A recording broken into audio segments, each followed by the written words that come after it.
Hey there folks, how are you? What are we doing today? Today I'm going to show you some really amazing ways that you can triple at Town Hall 10. These are easy and forgiving strategies that can bring you triples in clan war leagues, in regular wars, and so on. These are amazing strategies. We're going to show you replays, break them down, give you all of the pro tips, and that's getting started right now.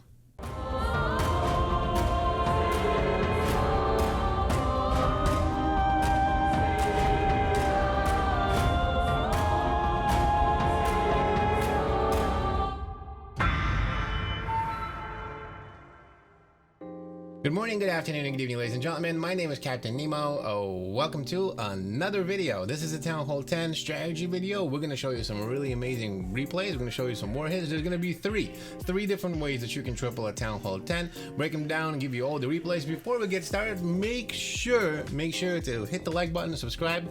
And the video really helps the channel. Make sure to follow me on Twitter and come over to our Discord. There's so much extra stuff that goes on there. I'm on live on the Discord all the time. I say a lot of stuff on my Twitter, so make sure you follow me there to not miss out on all the exciting things that I do not cover on YouTube. That's right. So let me make myself a little smaller and let's get started right now. And look at this. The first strategy and the first person that we're going to be covering is myself. That's right. This is my Colonel Nemo account. I am hanging out in the Crazy Hunters where I do clan war leagues. This is one of the family clans of the Scrappy Kingdom family. You want to come on down to our Discord, you can apply to there. Scrappy Wizards, Sparta, and the rest of the clans. Check them out. So what are we doing here? Well, this is actually a really amazing strategy. I love running P.E.K.K.A. Bobats on all different Town Hall levels, so I decided I'm going to run on my Town Hall 10. So a little bit of a different strategy as far as Town Hall 10 versus 11 and 12, because there are some things that you don't have, but this is a very effective strategy even if you mess up. This war right here, right? So I bring 2 loons, I bring 4 wizards, I bring 4 healers. You always want to bring about 4 healers with you in a P.E.K.K.A. Bobat. You usually have 3 spaces for P.E.K.K.A.s. You kind of need 3, really. And then there's 2 baby dragons. That's done for cleanup, of course. I got 10 bowlers. You can bring 9, you can bring 8. Sometimes you can adjust them. I always bring a wall wrecker with me. It's super important to normally bring a wall wrecker with you. You want to punch into the first part of the base and then use a jump to get into whatever the next part is. It's super important. In the wall wrecker, I normally bring a Valks with me. That's right, Valks are super OP. They can come in there and punch through and, let me take out an Inferno too. 5 or 6 heal spells, 5 or 6 bat spells, and then you want to bring at least 2 free spells. 3 would be better, but then again, you won't have to have a jump or something like that. So you can adjust them. But this is a super amazing strategy. It is very effective and it's forgiving. And what I say by that is the plan here is this. So when I'm running a P.E.K.K.A. Bobat, I was looking at this attack and I said, okay, I need to take out as many wizard towers as I can, because that's really what it's all about. The multi-infernos and the wizard towers destroy your bats. If you can take those out, your bats will destroy and absolutely rip apart the rest of the base. So your entry is one of the most important things when you're planning a P.E.K.K.A. Bobat. So I looked at this base and said, well, there's 2 wizard towers right here. If I bring in my wall wrecker from this side, because the Town Hall is here, right? So it's just gonna go right here and break through. I'd be able to take out these 2 wizard towers and probably some other stuff. Maybe this multi-inferno, maybe you'll go in here and get these 2 out. Either way, I figured, okay, if I do that and break them down, if my troops go this way, I can bad bomb this part right here. If I bad bomb this by using a freeze spell and then dropping my bats in, I'd be able to probably take out the multi-inferno and this wizard tower, and then bats will probably clean up the rest. If my troops go this way, then I'm going to use a bad bomb here and destroy this part of the base. That was kind of my plan. Now, some things went wrong, and let me show you. So we start right here. Baby dragons are done for cleanup. Make yourself a little bit bigger right here. I use the baby dragons to isolate, to try to get some key defenses out. That way, right here, if you notice this baby dragon is going to break this funnel, and then the baby dragon right here is going to break this funnel. If I do that, I'm going to ensure, or try to ensure, that my troops go in this way. Then you're going to use your P.E.K.K.A.s, usually 2 P.E.K.K.A.s and a wizard on each side. So 1 P.E.K.K.A. on one side, 1 P.E.K.K.A. on the other, and then the wizard is following them, as you notice right here. That's really kind of done to clean up and try to get this part out. A wall wrecker in, and then I'm going to send in the 3rd P.E.K.K.A. I'm going to send in my heroes, I'm going to send in my bowlers, and my healers behind the whole party. You definitely want to make sure that you send the healers behind in the entire party, because it's super important. Now, in this case, if you notice, I did not wait long enough. This P.E.K.K.A. right here wasn't able to clean up this building, and that actually pulled my king and a few other things this way. It's okay, it's no big deal, but usually you want to make sure that you get into the base. So there's mistake number 1, right? I didn't wait long enough on this side. So notice that the king and a few bowlers and wizards go that way. Okay, no problem. I'm gonna rage, right? I'm gonna jump into this section. Now notice, why do I jump into this section? I did kind of actually miss the jump a little bit. I was hoping that my troops will go this way to get this whole part out, and then I was gonna bat bomb here, right? Didn't end up happening like that. So let's see. Now the king and everything is doing the cleanup on this side. The queen took care of the clan castle. The Valks are out, right? And then I send in the bat bomb. I realized that most of my troops are going this way. I realized that my queen and my bowlers are going to go this way and probably take out this inferno right here. So I need to take this part out. This is where I drop my free spell, and then I dropped a bunch of bats. Issue is, of course, there was a Tesla farm right here. Didn't notice the Tesla farm. That's going to slow down my bats a lot. There's a lot of defenses right here. I mean, maybe I could have dropped the free spell a little bit this way. So anyway, I dropped them up and I take a look. The bats do end up taking the Inferno out and the Wizard Tower out, but the Inferno Tower and the one of the Teslas over here, the Archer Tower, things like that. But I'm out of my free spells. I dropped the second one. At this point, this Wizard Tower right here, this guy is really not going down. It's got a lot of health. I'm afraid that as soon as my free spell goes, because it takes one swipe from the Wizard Tower, my bats are going to be dead. And that's exactly what happened. They did not have enough juice to take out this Wizard Tower. Look how much is left. In fact, I'm going to show you how much is left. Almost nothing. Seriously, one swipe from the Wizard Tower. If they were able to take it down, it would have been a little better, but they took most of the other defenses. They took them down to almost nothing. My plan was to get all of this out. So mistake number 2, my bats died. That's right, that's bad. Well, usually when your bats die in a Pekka bow bat, no bueno. But again, let's see if I triple this, right? So the bowlers end up taking some stuff. The queen finally takes out this Inferno right here and decides to move with the Valks, take out this area right here. The king is still following with the Pekka and cleaning up on the sides, and the Valks are wrecking the base apart, right? I still got the healers on the queen, which is a good thing. I'm waiting for a pop, but unfortunately my queen is taking a lot of damage. She's taking too much damage at this point. I don't have any rages or anything like that, so I know that I need to pop her, and she's most likely going to die, unfortunately. So there's mistake number 3. The queen dies. So some of the troops split. My bats died because I didn't end up getting all of it, and the queen died. Now, why do I bring 2 loons with me? You wonder? Well, this is exactly for this area right here. Notice everything is outside of the base. This Archer Tower and this mortar are too busy shooting at my troops. Now, what do? I deploy 2 loons at the Archer Tower to take it down and to keep things moving. If I did not have the loons, I would have failed this attack. Nothing could take this out. The queen could have kept walking, and then he'd have to come back for these 2 defenses. That's what the loons are for. So I bring in the loons. You make sure that you obviously deploy them while the Archer Tower or whatever defense is still too busy shooting at the Pekkas. So the loons end up taking that Archer Tower down, moving through, taking out this mortar right here, which is super clutch. The Valks with the Pekka, and I still got a little healer left to kind of keep things a little bit alive, to keep my Valks and my Pekka just enough to get them through. And the loons are still following the base. Now the Pekka is going to be doing the tanking, so is the king. There's not that much left. And my two loons are super OP. They're coming out, they're taking out this Wizard Tower. That was super clutch, right? The loons. So how many mistakes did I make? How many things did not go my way? Still triple. Pekka bow bat is a beast. Seriously, it's a beast at Town Hall 10, 11, 12. This is a very effective strategy if you can take out multiple things on entry. Remember, the Wizard Towers are super important, and the multi-infernos. If the defender is giving those away, and you can get in with your Pekkas, with your bowlers, the healers, and the whole, initial punch, right? If you can get in and blast that and take that out, the rest of the base will go down easily. This attack is super OP at any Town Hall level, 10, 11, 12, and so on. But I really like it at Town Hall 10. It's super strong, super fun to do. I hope you enjoyed this one. Let's check out the next attack. Alright, so what's the second strategy? Well, we're going to take a look at JC Lightning. That's right, JC Lightning is a co-leader in the family, and he's super OP, and he's going to be running Hogs. Hogs, that's right, they're still OP, they're super awesome, especially for a lot of the base designs right now at Town Hall 10. I've noticed there's a lot of Town Hall 10 base designs that really try to kind of do the anti-hog, right? So this is right here. This is the reason I show you this base is hogs are so OP. They're so OP that it does not matter. This is an anti-hog base. Why do I say it's an anti-hog base? Well, you got the multi-inferno spread. You have the king. Well, I mean, they also want to protect the, I guess, with the loons too.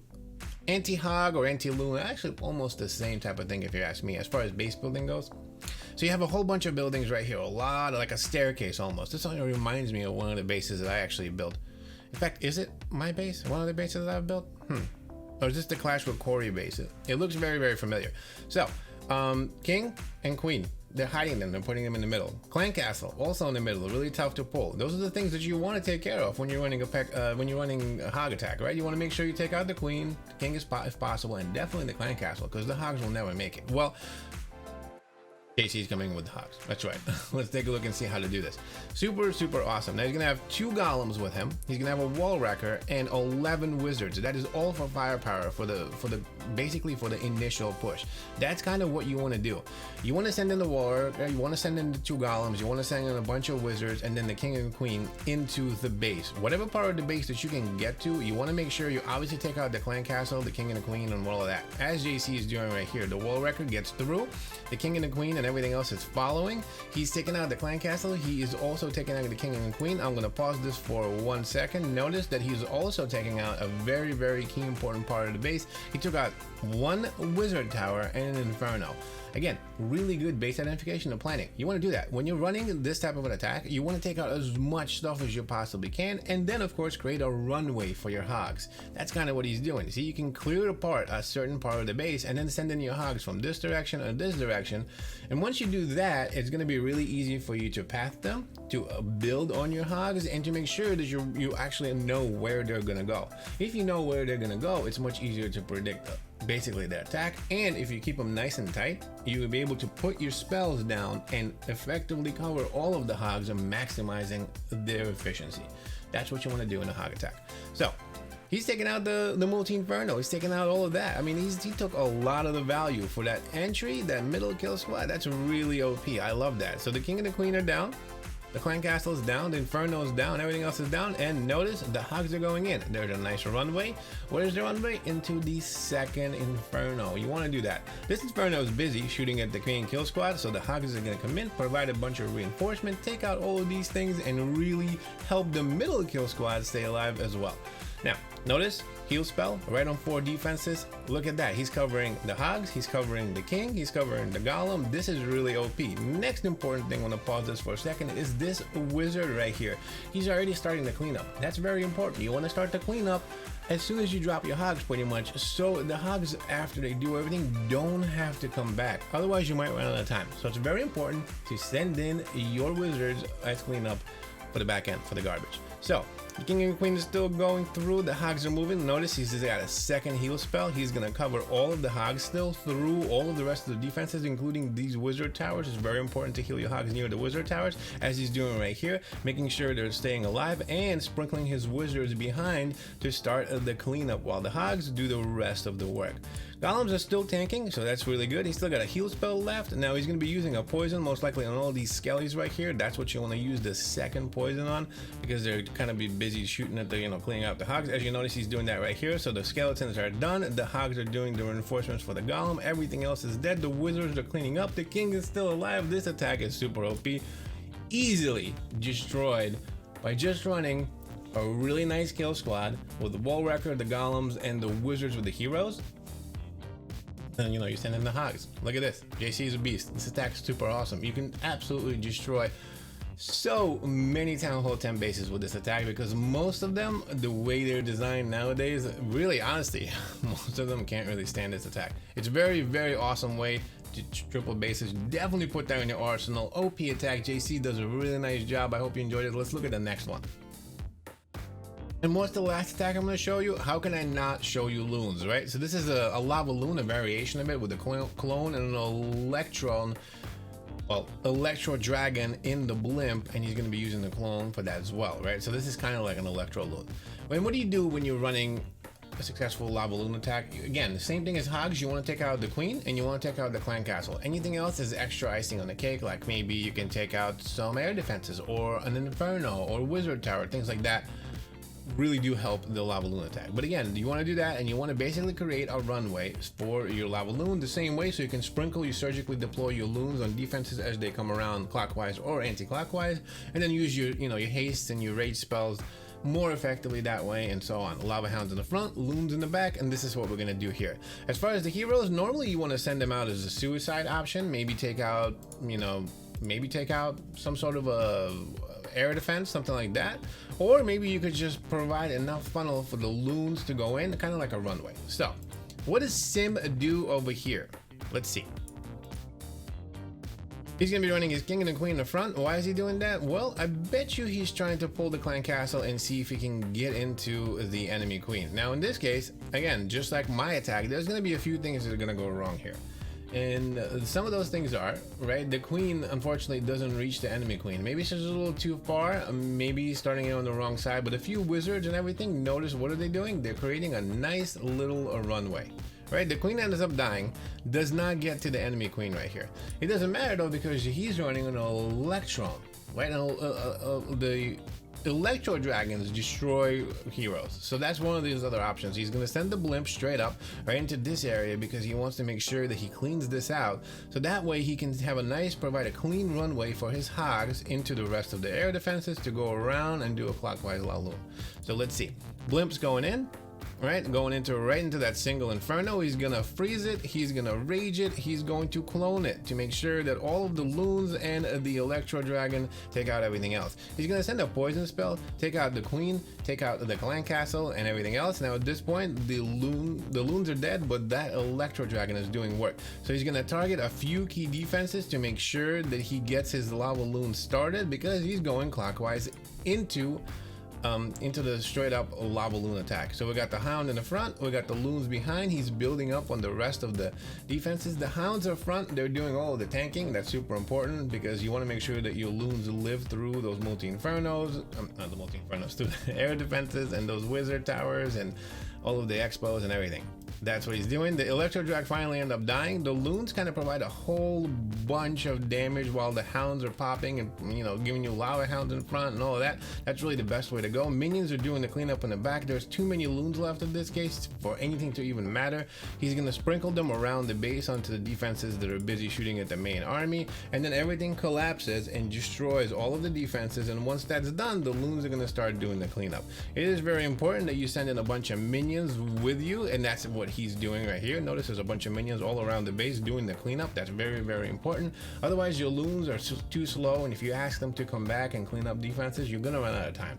So one of the things I've noticed a lot in the lava loon attack, you want to make sure, just like in the hogs, you want to send in your cleanup behind, so your loons do not have to clean up everything, otherwise you will run out of time.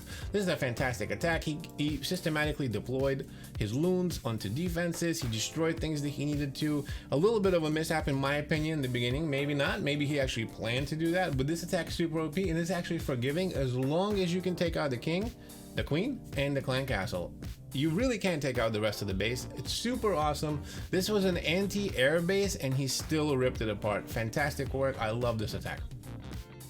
Ladies and gentlemen, I just showed you three different ways that you can rip apart bases at Town Hall 10. These are fantastic strategies. They're fresh, taking from the clan war leagues of the Crazy Hunters, a really awesome clan and a family. If you're interested in joining, make sure to come on down to our Discord server and ask for an interview. We are definitely looking for some people. These are fantastic war hits. I hope you enjoyed. I hope you learned something today. If you did, make sure to smash that like button, subscribe if you haven't already, folks, because I have plenty of awesome, exciting content coming for you. You don't want to miss out. And make sure to check out my Twitter and my Discord. I got a lot of stuff over there too. Thank you for watching, and check out this video right here. This is a really cool one, and I'll see you there.